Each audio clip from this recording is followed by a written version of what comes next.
Next step is the switch cover. That's this panel along the top edge here that has all the extra buttons, the power switch, things like that. We're going to start with that from the back side as well, just like we did the keyboard.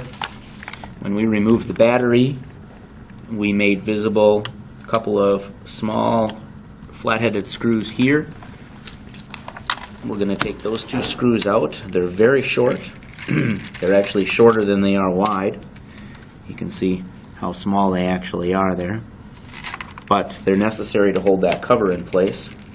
Some computers have screws on the back to take those off. Others, that cover is just a series of little plastic clips. So we'll take those screws out, set them aside so we can tape them to the cover later. We want to make sure we know where they came from.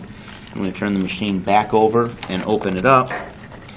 And in this case, for this machine, we're going to open this as wide as it possibly can. So we're going to open it basically horizontal.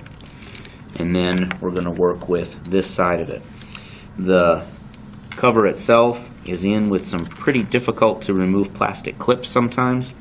And it also has a cable running out. All these buttons and your power button all come down through this cable here to this connector. So we want to remove that connector for sure. Just pops out, same as the other connectors. Work it from both sides.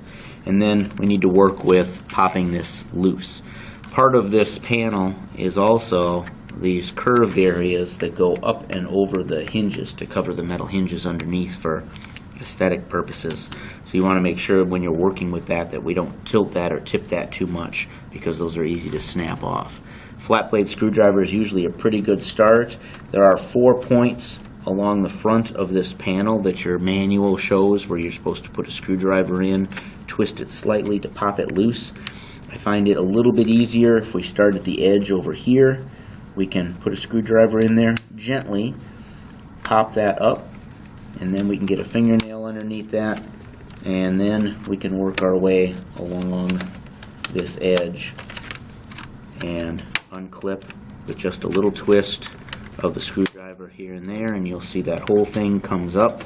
Now it's still kind of caught by these covers over the hinges, so what we want to do is actually use a screwdriver right near the hinge and just work it underneath there, possibly from both sides, and get those to lift straight up, because as you see how long they are, if you take this and just keep prying it and prying it and prying it, eventually those will bend around and these will snap right off. So once you get that front part loose, we'll just lift it straight up, and because we already disconnected that cable, that's the only thing that holds it.